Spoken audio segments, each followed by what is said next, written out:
Je te propose aujourd'hui de voir ensemble comment décomposer un nombre en facteurs premiers avec une méthode infaillible qui te permettra, si tu l'appliques de manière méthodique, de décomposer n'importe quel nombre, qu'il soit petit ou grand, en arrivant systématiquement au bon résultat. C'est l'occasion également de revoir ensemble la notion de nombre premier et d'apprendre la liste des nombres qui te seront les plus utiles. Tu es prêt? C'est parti! On va décomposer en un produit de facteurs premiers le nombre 2340. Alors décomposer en un produit de facteurs premiers, ça veut dire concrètement chercher l'ensemble des nombres premiers qui composent ce nombre. Donc ça veut dire également que tu dois connaître ce qu'est un nombre premier et également la liste des nombres premiers. Un nombre premier est un nombre qui n'admet que deux diviseurs, 1 et lui-même. Tu as une liste à connaître, je vais te donner cette liste jusqu'à 50. Les nombres que tu dois impérativement connaître sont 2, 3, 5, 7, 11, 13, 17, 19, 23, 29, 31, 37, 41, 43, 47. On va les garder dans un coin de la tête pour pouvoir décomposer en fait le nombre 2340. Donc le principe de la décomposition est simple. On va tout simplement commencer par le premier des nombres premiers, à savoir 2. Est-ce que 2340 est divisible par 2? La réponse est oui, puisque 2340 est un nombre pair. Donc 2 fait partie des nombres premiers qui composent 2340. On divise 2340 par 2, ça va nous donner 1170. Alors tu as deux options, soit tu poses la division sur un coin de brouillon, soit tu peux également utiliser la calculatrice, même si c'est pas ce que je préfère. Et on continue, on reteste 2.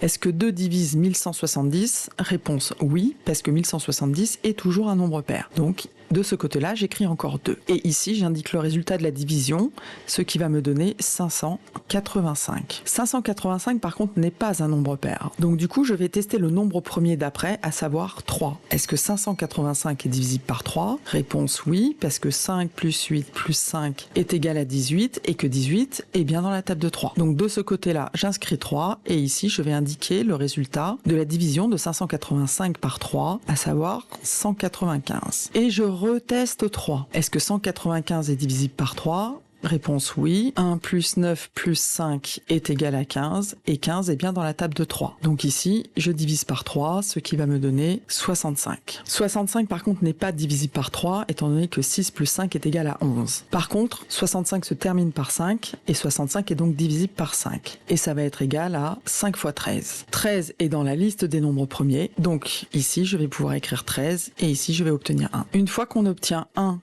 sur la colonne de gauche, la décomposition est terminée et on peut alors écrire le résultat de la décomposition de 2340 en un produit de facteurs premiers. On va donc avoir 2340 qui est égal à 2 fois 2 fois 3 fois 3 fois 5 fois 13. Ou dit autrement, 2340 est égal à 2 au carré fois 3 au carré fois 5 fois 13. Donc tu vois, c'est pas plus compliqué que ça. Si tu es méthodique, à savoir que tu testes les nombres premiers les uns après les autres et que tu restes sur le même nombre premier tant qu'il fonctionne, tu vas pouvoir décomposer n'importe quel nombre, qu'il soit petit ou qu'il soit grand. Je te lance maintenant un défi, je te propose de décomposer le nombre 1386 et de me donner ta réponse en commentaire. Je viendrai vérifier ton commentaire et te dire si tu as la bonne réponse. C'est maintenant le moment de mettre un pouce bleu, de t'abonner et de partager ce contenu à un ami si tu penses que ça peut lui être utile. En attendant, je te souhaite de bonnes révisions mathématiques et je te dis à la semaine prochaine.